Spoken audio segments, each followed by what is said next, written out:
Hello my dear lovely students, welcome back to my channel Shubham lecturer. Student, आज का ये special class start करने से पहले आपके लिए स्पेशल 2 लाइन कि वही स्टूडेंट एक दिन रिकॉर्ड को तोड़ता है जिसकी रगों में खून नहीं बल्कि जुनून दौड़ता है। अगर आपको भी टॉपर बनना है या आपको बहुत अच्छा नंबर लाना है बोर्ड एग्जाम में, तो आपके अंदर भी वो जुनून होना चाहिए। आपकी रगों में भी खून के जगह जुनून बहना चाहिए। अब भैया चेक मत करने लगना, क्योंकि बहेगा खून ही हमारे अंदर, लेकिन ऐसा कहा जाता है। और मैंने क्यों कहा है, क्योंकि आज का ये क्लास बहुत ही ज्यादा स्पेशल है। आज के इस क्लास में मैं लेकर आया हूं क्लास 12 हिंदी व्याकरण के एक ऐसे टॉपिक को जो एकदम फिक्स होता है। लिखकर ले लो स्टाम्प पेपर पर, यह टॉपिक तो आना ही आना है, क्योंकि इस टॉपिक का नाम है रस, छंद, अलंकार। ये तीनों टॉपिक 6 नंबर के आपके बोर्ड एग्जाम में आते हैं। तो मैं आज आपको 6 नंबर दिलवाकर रहूंगा, वो भी ट्रिक से। बहुत सारे स्टूडेंट कहते हैं सर मैं कंफ्यूज हो जाता हूं, कौन सा रस है, किसकी परिभाषा कौन सी है। तो आज मैं सब कुछ आपको बताऊंगा। 2 नंबर रस के, 2 नंबर छंद के और 2 नंबर अलंकार के, टोटल 6 नंबर आज मैं आपका कंप्लीट कराऊंगा। ऐसा वीडियो पूरे YouTube पर कहीं नहीं मिलेगा। और ये रस, छंद, अलंकार जो है एकदम फिक्स है, जो मैं बताऊंगा वही आएगा। मैं ही नहीं, कोई भी टीचर इसको बता सकता है। क्यों? क्योंकि ये तो फिक्स ही होता है। तो आज के इस क्लास में हम लोग पढ़ेंगे, देखो रस पढ़ेंगे 2 नंबर का आता है, छंद पढ़ेंगे 2 नंबर का, अलंकार पढ़ेंगे 2 नंबर का। जितने भी रस हैं, हास्य रस, करुण रस, छंद में चौपाई, दोहा, सोलठा, अलंकार में रूपक, यमक, उपमा, श्लेष, सब हम पढ़ेंगे आज। क्योंकि आज हम आपको दिलाएंगे 6 नंबर ट्रिक से। मैं आपको ट्रिक भी बताऊंगा कैसे इसको बहुत ही इजीली हम याद कर सकते हैं। आपका कंफ्यूजन आज होगा दूर, और 6 नंबर का आज हम करेंगे टूर। चलो स्टार्ट करते हैं। सबसे पहले देखो हम पढ़ेंगे क्या क्या। देखो रस में हम पढ़ेंगे हास्य रस, करुण रस। ये दोनों रस बहुत इंपॉर्टेंट है। बीड़ रस भी है, उसको भी मैं आपको इसी क्लास में बता दूंगा। तो आपका 2 नंबर ये कंप्लीट हुआ, 2 नंबर कंप्लीट। छंद में हम पढ़ेंगे चौपाई, दोहा, सोलठा। इससे बाहर तो आना ही नहीं है। 2 नंबर इसका भी कंप्लीट। मैं आपको मात्रा के साथ गिनना भी सिखाऊंगा, टेंशन मत लेना, नो टेंशन जब तक है आपका भाई शुभम। चलो अलंकार पे चलते हैं। अलंकार में हम पढ़ेंगे अनुप्रास, यमक, रूपक, उपमा। इन चारों अलंकार को आज हम पढ़ेंगे और क्लियर करेंगे 2 नंबर। तो टाइम वेस्ट क्यों करें, चलिए स्टार्ट करते हैं। कहां पड़े हो चक्कर में भाई, कोई नहीं है टक्कर में। खुद को इतना मजबूत बनाओ, इतना आगे ले जाओ कि कोई टक्कर में ना रह जाए। सबसे पहला देखो रस। रस को, रस की परिभाषा याद करने के लिए एक ट्रिक है जो मैं आपके साथ शेयर कर रहा हूं। देखो रस में ट्रिक है अस्थाई भाव। देखो कोई भी रस होता है उसका अस्थाई भाव होता है। जैसे हास्य रस का अस्थाई भाव है हास, ये येलो कलर में जो लिखा है इसका अस्थाई भाव है।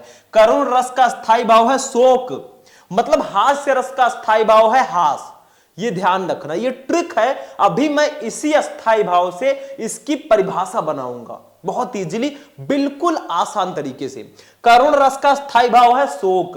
अगर वीर रस का स्थायी भाव पूछा जाए तो वो उत्साह होता है। ये ध्यान रखना, बहुत इंपॉर्टेंट है। ठीक है, अभी इसी से मैं बताऊंगा।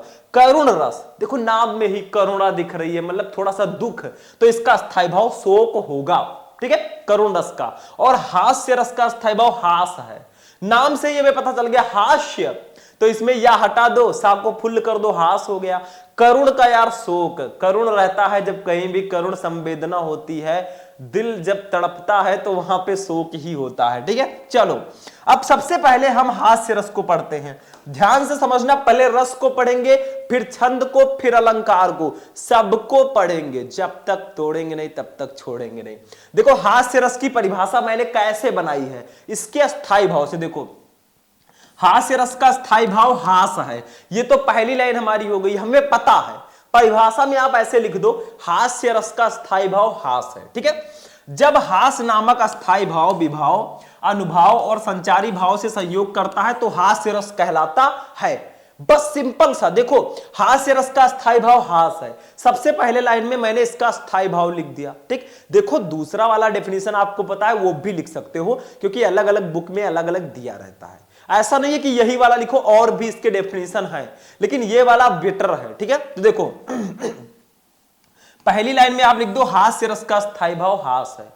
फिर आप क्या लिखो, जब हास नामक स्थायी भाव विभाव, अनुभाव और संचारी भाव से संयोग करता है तो हास्य रस कहलाता है। अब यहीं पे करुण रस का कैसे डेफिनेशन बनाओगे, मैं पहले ही बता देता हूं। देखो करुण रस का स्थायी भाव शोक है।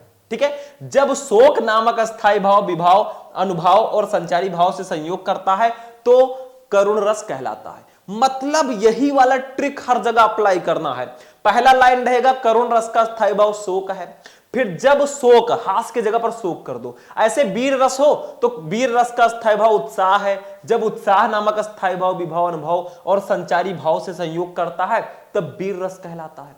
यही ट्रिक अप्लाई करके आप डेफिनेशन बना दो। लिखना तीनों तो है नहीं, लिखना हमें एक ही है बोर्ड एग्जाम में। ठीक, तो सिंपल सा डेफिनेशन है ना, ट्रिक समझ में आ गया। तो ऐसे लिखो, ठीक है, पहले लिख दो इसका स्थायी भाव, हास्य रस का स्थायी भाव हास है। ठीक है, फिर देखो जब हास नामक स्थायी भाव विभाव, अनुभव और संचारी भाव से संयोग करता है तो हास्य रस कहलाता है। अब इसकी परिभाषा और उदाहरण पूछी जाती है। अब उदाहरण देख लेते हैं। उदाहरण देखो, मैंने जो लिखा है मैंने पहले ही बता दिया है कि अलग अलग बुक में अलग अलग दिया रहता है।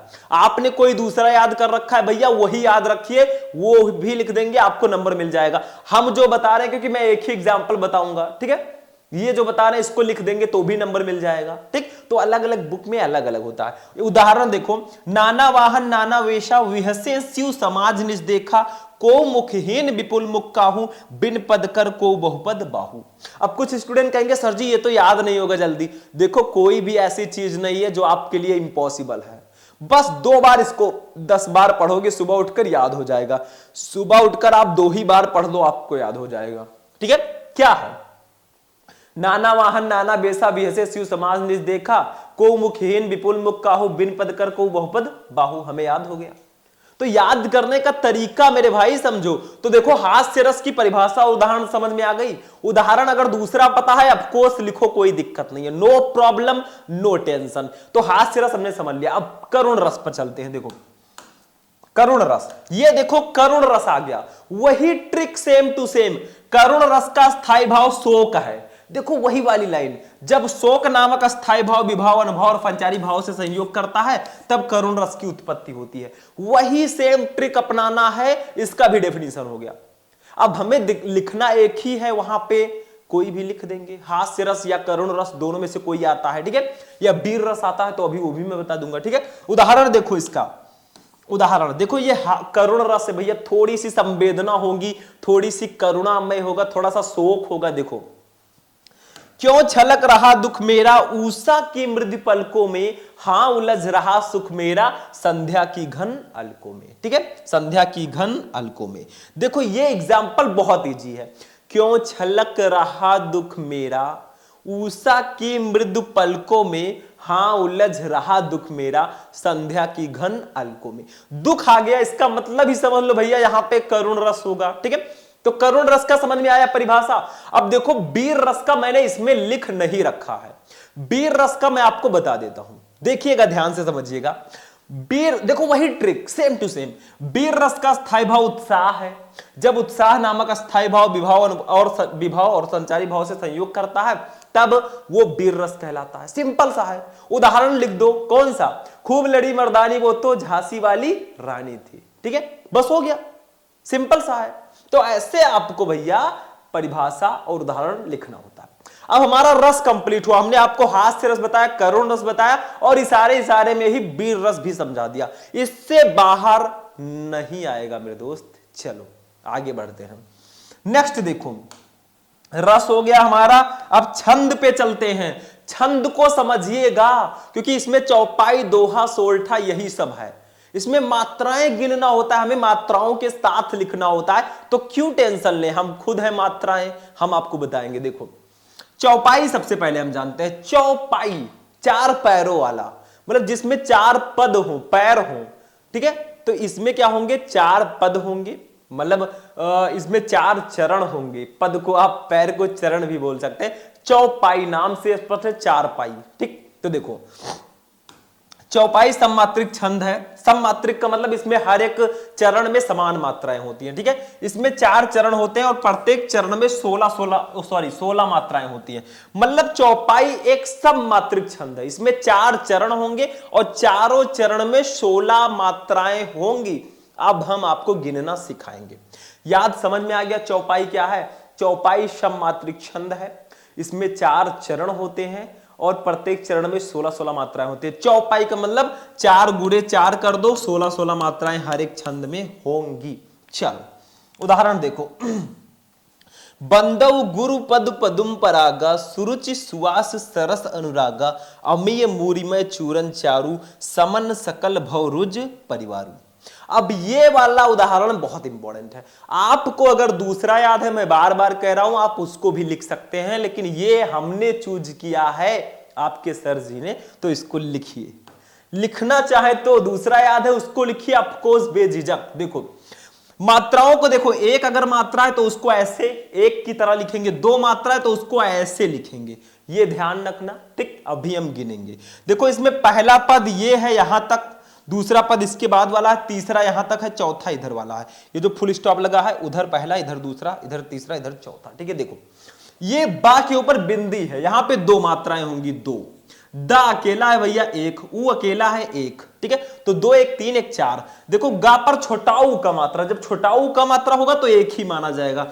रा गुरु, गुरु नहीं लिखा है, गुरु, गुरु लिखा है, छोटा ऊ है, तो ये 1 मात्रा होगी। पा अकेला है भैया, सिंगल है तो सिंगल ही रहेगा, सिंगल इज ऑलवेज सिंगल। ठीक है, ये भी सिंगल है, ये भी सिंगल। दा पर छोटा ऊ का मात्रा 1 रहेगा, ये भी 1 रहेगा, ये भी 1 रहेगा। देखो रा पर बड़ा आ का मात्रा है, बड़ा आ, तो ये 2 माना जाएगा, और गा पर बड़ा आ का मात्रा है 2 माना जाएगा। गिनो इसको, जल्दी गिनो। 2 1 3 1 4 1 5 6 7 8 9 10 11 12 2 14 2 16 मात्रा हो गई पहले चरण में। चारों में 16 होना चाहिए। दूसरा देखो, सा पर छोटाऊ का मात्रा 1, रा पर छोटाऊ का मात्रा है देखो 1। ठीक है, चा पर छोटी का मात्रा 1, छोटी का होगा तब 1 माना जाएगा, और बड़ी ई का होगा तो 2 माना जाएगा। ठीक है, सा पर छोटाऊ का है 1, वा पर आ का मात्रा है बड़ा आ का 2, ये 1 रहेगा। ये अकेला है, अकेला अकेला अकेला। ये ना पर छोटाऊ का मात्रा अकेला, रा पर बड़ा का मात्रा है 2, गा पर बड़ा का मात्रा है 2। इसको गिनो, जल्दी गिनो। 1 1 2 1 3 1 4 2 6 1 7 1 8 1 9 10 11 12 2 14 2 16, ये भी 16 मात्रा हो गई। अब इसको गिनते हैं। छोटा आ है 1, मां पर छोटी का मात्रा 1 1, मां पर बड़ाऊ ऊ का मात्रा, देखो छोटा ऊ का नहीं बड़ाऊ ऊ का है तो 2 माना जाएगा। तो रा पर छोटी का मात्रा 1, ये 1 है, ये 1। चा पर बड़ाऊ का मात्रा है 2, रा अकेला है 1, ना अकेला है 1, चा पर बड़ाऊ का मात्रा है 2। अब चारू है, रा पर बड़ाऊ का मात्रा है 2। अब इसमें देखो 1 1 2 1 3 2 5 1 6 1 7 1 8 2 10 11 1 12 2 14 2 16 इसमें भी हैं। चलो आगे बढ़ते हैं, एक और है, इसको भी समझ लेते हैं। देखो गिनना सीख लेना, बाद में मत कहना सर जी ने नहीं बताया भैया। ठीक है, सब जान लेना।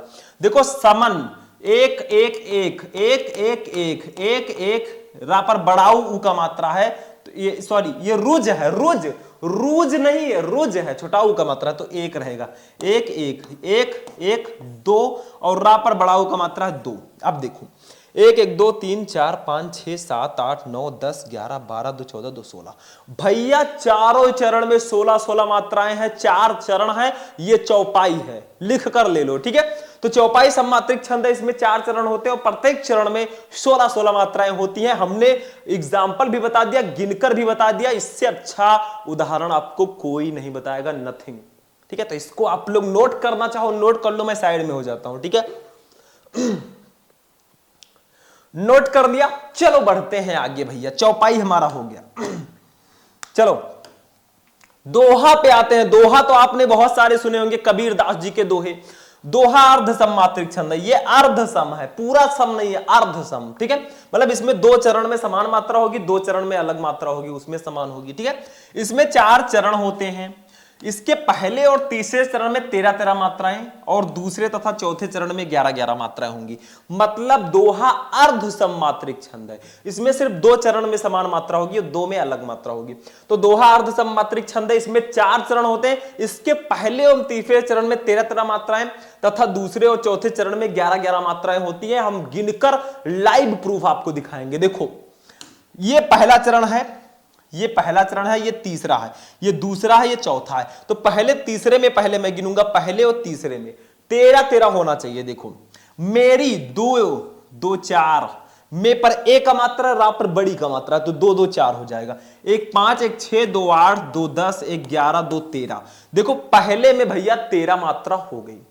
अब तीसरे में भी 13 होना चाहिए। देखो, 2 1 3 1 4 2 6 2 8 2 10 1 11 2 13। देखो, इसमें भी 13 हो गई। मैंने एक बार गिनना सिखा दिया, अब मैं गिनते हुए जाऊंगा, आप लोग लिखना, ठीक है।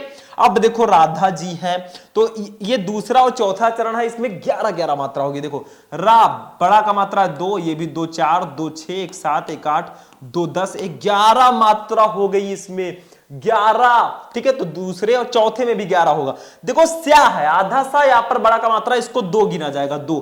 मां पर छोटाऊ का मात्रा 1 2 1 3 1 4 1 5 1 6 1 7 1 8 2 10 1 11। देखो, सेम, पहले तीसरे में 13-13, दूसरे चौथे में 11-11, ये होगा दोहा। तब दोहा अर्ध सममात्रिक छंद है, इसमें 4 चरण होते हैं। इसके पहले और तीसरे चरण में 13-13 मात्राएं तथा दूसरे और चौथे चरण में 11-11 मात्राएं होती हैं। सिंपल सा नियम। चलो, इसको नोट करो फटाफट जल्दी।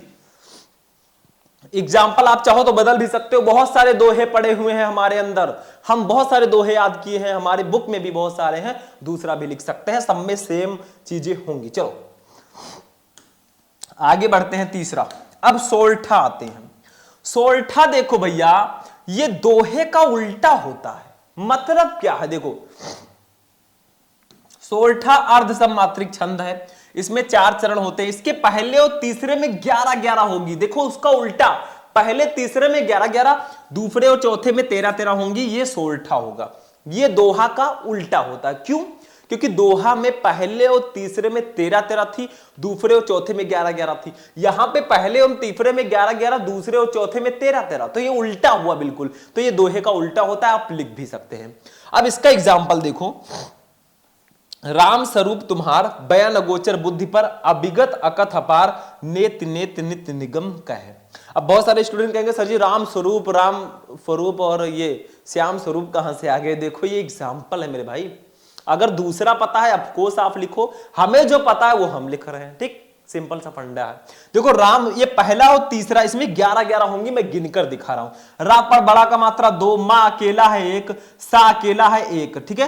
रा पर कौन सा मात्रा है? चलो, इसको मैं अभी यहीं पे रहने देता हूं, हम आगे गिनते हैं तब हमें ये पता चल जाएगा। राम स्वरूप तुम्हार, देखो, पा अकेला है 1, ठीक है। 2 1 3 1 4 1 5 1 6 2 8 1 9, इस पे 2 मात्रा रहेगा। ये देखो, बिल्कुल सही है। राम स्वरूप तुम्हार, देखो, 2 1 3 1 4, रा बड़ाऊ वाला रा है, स्वरूप है, स्वरूप नहीं है, स्वरूप। तो 2 1 3, ठीक है। तो 2 1 3 1 4 2 6 1 7 1 8 2 10 1 11 हो गया। दूसरा देखो, ये आ अकेला है 1, ये भी 1 2 3 4 5 6 7 8 2 10 1 11। तो पहले तीसरे में 11-11 हो गई बिल्कुल। अब दूसरे चौथे में 13-13 होंगी। देखो, 1 1 2 1 3 1 4 2 6 1 7 1 8 1 9 2 11 1 12 1 13। सिंपल सा है। हमें जैसे गिनना आ रहा है ना, ऐसे आपको भी आएगा। पहले उस फील्ड के एक्सपर्ट तो बनो आप, पहले पढ़ना तो सीखो। ये सारी चीजें हलवा लगेंगी, हलवा। फिर देखो, नेति 2, ए का मात्रा है 1 3 2 5, सॉरी 2 1 3 2 5 1 6 1 7 1 8 1 9 1 10 1 11 1 12 1 13। ये देखो, पहले तीसरे में 11-11, दूसरे चौथे में 13-13। ये है भैया सोरठा, ठीक है। ये दोहे का उल्टा होता है। सिंपल सा है, नोट करो फटाफट इसको। चलो, नोट हो गया होगा, स्क्रीनशॉट ले लिया करो। दोहा, चौपाई, सोरठा हमने तीनों पढ़ लिया।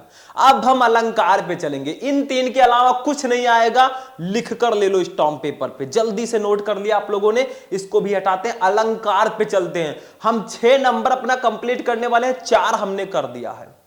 आज ऐसी क्लास है जो पूरे यूट्यूब पर नहीं मिलेगी। लाइक ठोक दो, चैनल को सब्सक्राइब कर लो, ऐसी क्लासेस हरदम नहीं मिलती बार बार, ठीक है। चलो आगे बढ़ते हैं, नेक्स्ट टॉपिक पे चलते हैं, देखते हैं क्या है। अब देखो स्टूडेंट, हमारा जो नेक्स्ट टॉपिक है इनका नाम है अलंकार। शुरू से ही आप सब पढ़ते आ रहे हैं, 10th से ही अलंकार आप लोग पढ़ते आ रहे हैं।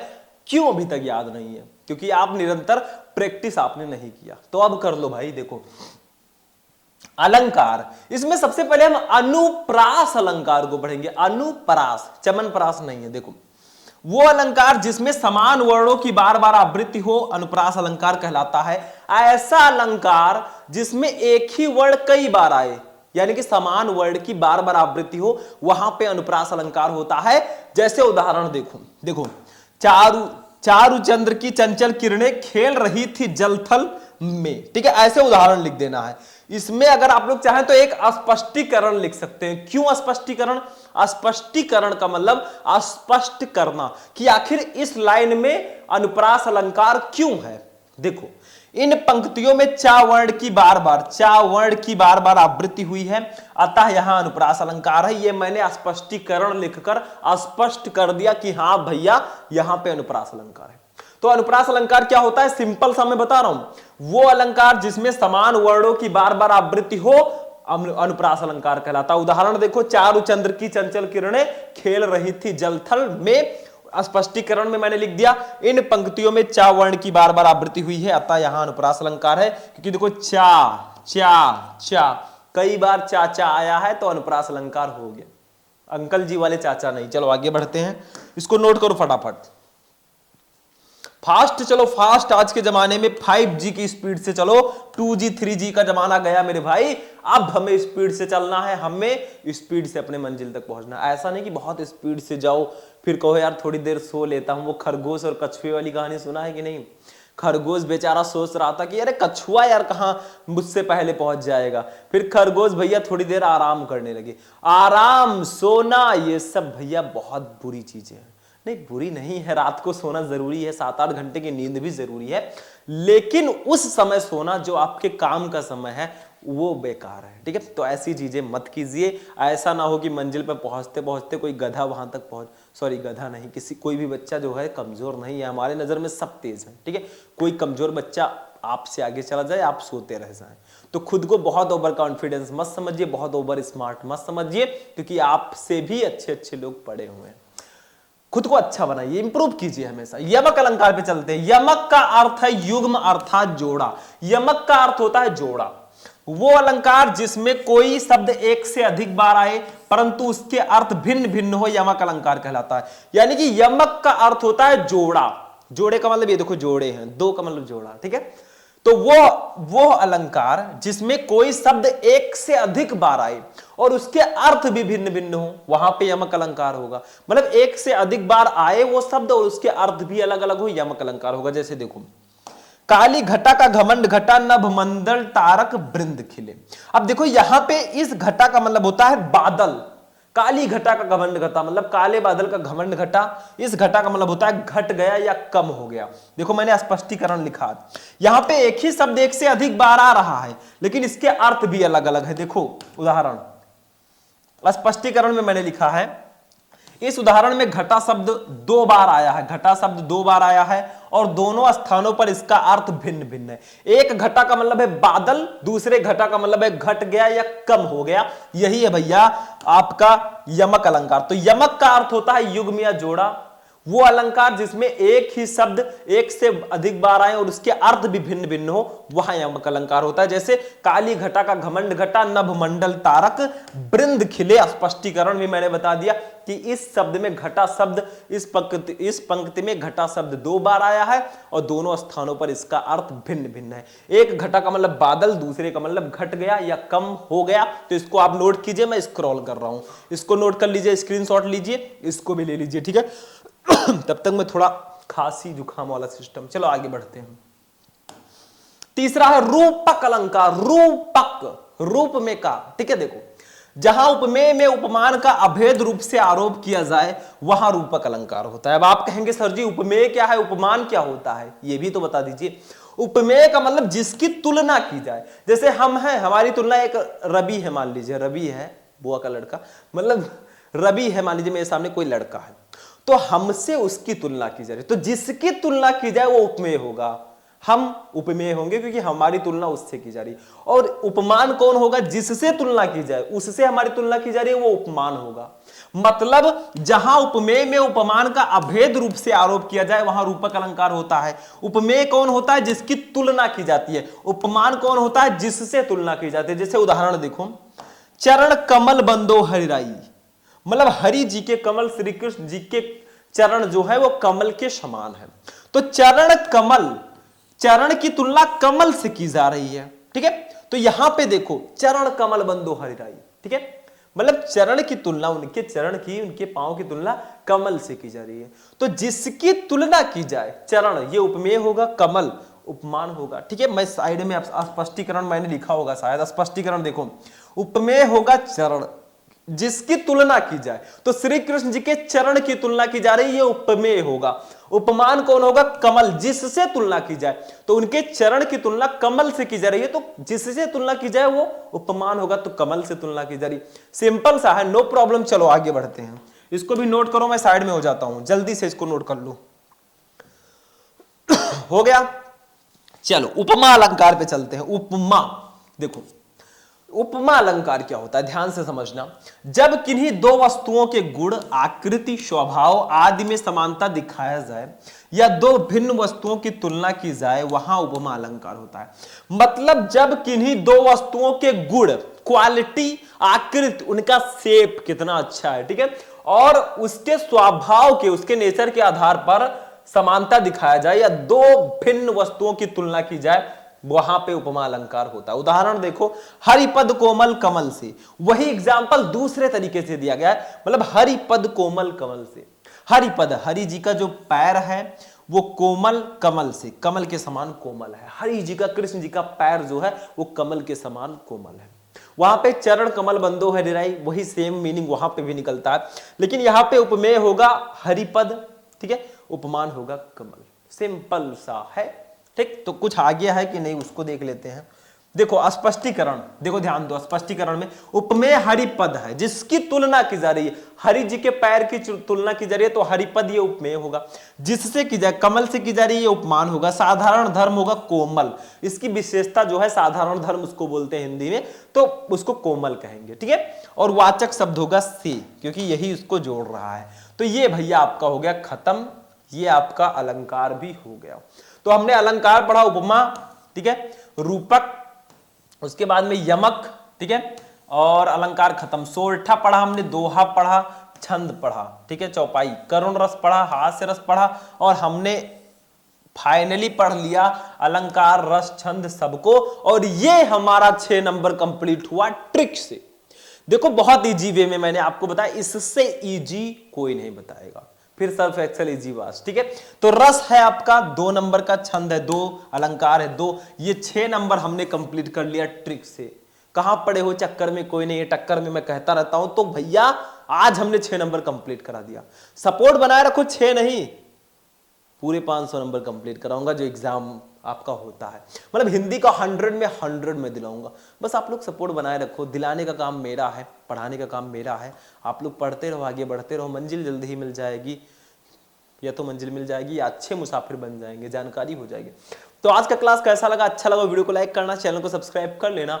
फिर हम लोग मिलेंगे किसी नेक्स्ट वीडियो में, नेक्स्ट टॉपिक के साथ। कहीं छोड़ के नहीं जाने वाले हैं, अगली वीडियो में हम फिर आएंगे अपने इसी जोश के साथ, इसी होश के साथ। तो चलिए मिलते हैं नेक्स्ट वीडियो में नेक्स्ट टॉपिक के साथ। तब तक के लिए जय हिंद।